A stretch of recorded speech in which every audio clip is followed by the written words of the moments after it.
Now here we will discuss about how to increase the average daily rate. So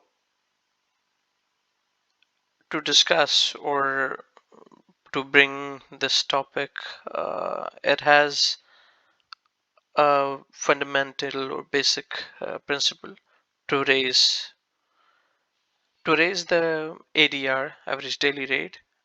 You must engage in actions that avoid decreasing that. But that means you have to avoid those practices which decrease your ADR. Because if you are not doing that, that means you are focusing on increasing. But if you are focusing on the things which are involved with decreasing, then at the end you are not achieving this aim of increasing the ADR. The most effective approach to tackle this challenge is by changing your perspective. And there's one approach which I'm going to share on this slide, and we'll follow this 20% rule. So you have to identify top 20% of your business that generates the highest ADRs. So you need to look at your segment which produces the highest ADRs. Determine the composition of this 20% and intensify your optimization efforts targeted especially to it. So now you know uh, from which segment you have the highest ADR. You have to focus on that segment and you have to try to optimize that, because now you know after reviewing the reports and checking them that this segment is your top producing segment in terms of ADR. They pay the highest rates amongst other segments. Instead of spreading your attention across everything, concentrate your efforts on actions that significantly impact a substantial portion of your business. So, for example, if a partner or a segment brings you 20% of all of your business, and you have another one which brings you, let's say, a segment which brings you 40 to 60% of your business, then you should focus on that segment which is bringing you most of your business, rather than just kind of spending more time on the segments which are not really bringing you as much business as compared to the other high producing ones. So when you'll have this approach, this will build a momentum to enhance the ADR, because now you are focused on the segment which brings you most of the business. Now you know which segment is having the highest ADR, so you can just target them and yield um, on that segment, rather than just spending most of your time on the segment which is producing, 5-10% of your business or revenue basically. Now there are some considerations which you have to consider, for example, to put it into practice once you have identified the business to prioritize. So one is price and rate strategies. So the paradox typically lies in the fact that increasing rates often leads to reduced demand from these channels. When there is a decrease in demand from your highest ADR channels, it can result in a drop in ADR, obviously, and instead explore the methods to encourage incremental business growth. To achieve this, contemplate the following strategies. So, automation. Establish automated rate restriction strategies. If obviously if your system allows, if not, then you have to find a way how you are going to work around this. Develop a system that assists you in defining optimal pricing restrictions.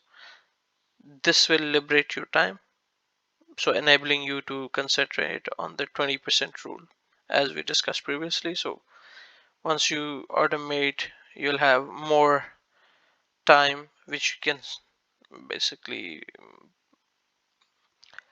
put into something which is more productive, which brings in more value. Periodically review your automated pricing configuration and making adjustments wherever needed. So you can review and see if there are some inconsistency or or you want to change, you want to do A/B testing, you want to increase the rates, etc. Basically, then you can make the adjustments accordingly, according to what you are aiming to achieve. Pricing points.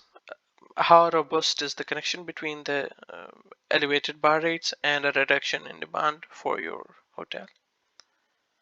You need to ensure as a revenue professional that you are not overlooking the critical price threshold in your rate configuration. Reference price and uh, prospect theory.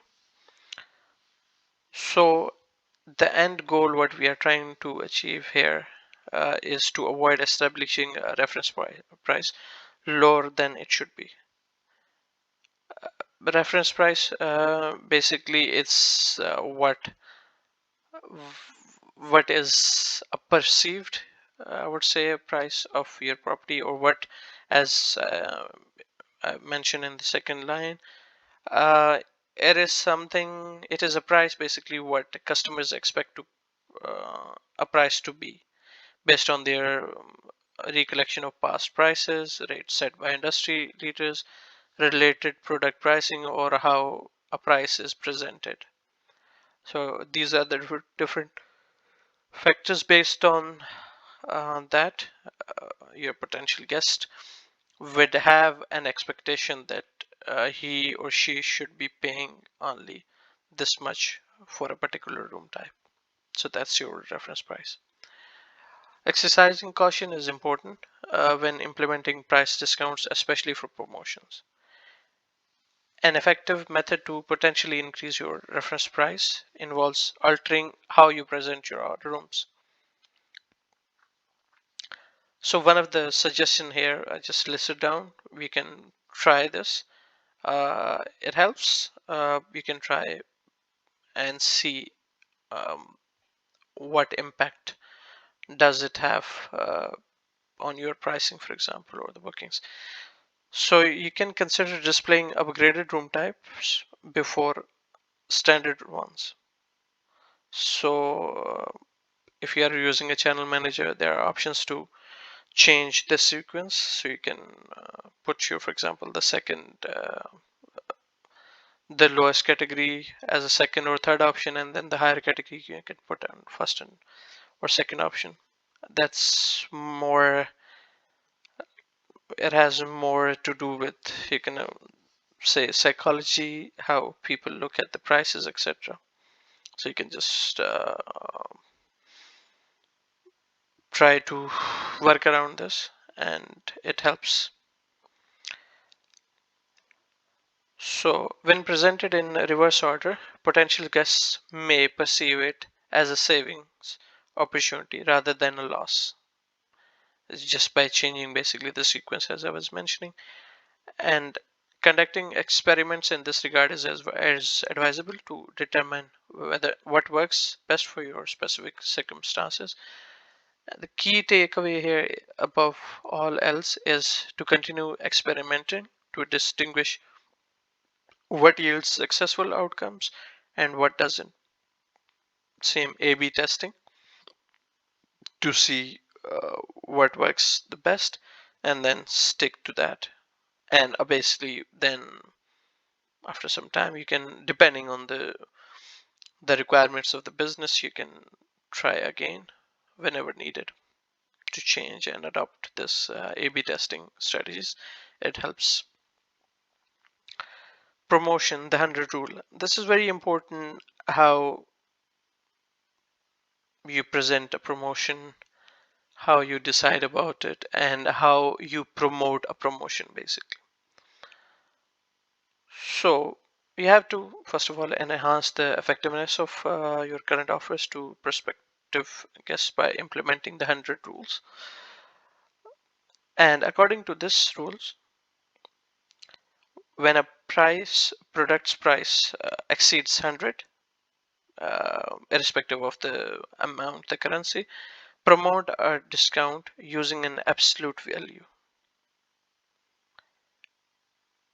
And opposed to this is when the price is less than 100, employ a percentage to advertise the discount. We'll follow an example in the coming slide. Here, for example, so here we have a promotion, the 100 rule. So in our imagination, we have a hotel room which sells for 500 a night. So 3 night stay will be $1,500. So $500 a night, 3 nights would be 1,500.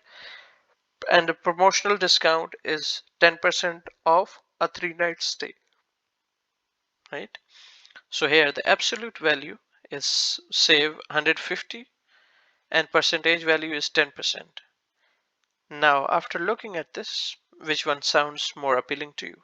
The absolute value discount or the percentage value discount? Obviously the absolute value, because you can see the number and it's big. Now imagine a bottle of wine which sells for $40. So promotional discount 10% off. Absolute value would be just $4. Doesn't sound that interesting or appealing. Percentage value save 10%, which sounds nicer in this case. So you have both the examples of the both scenarios, I would say.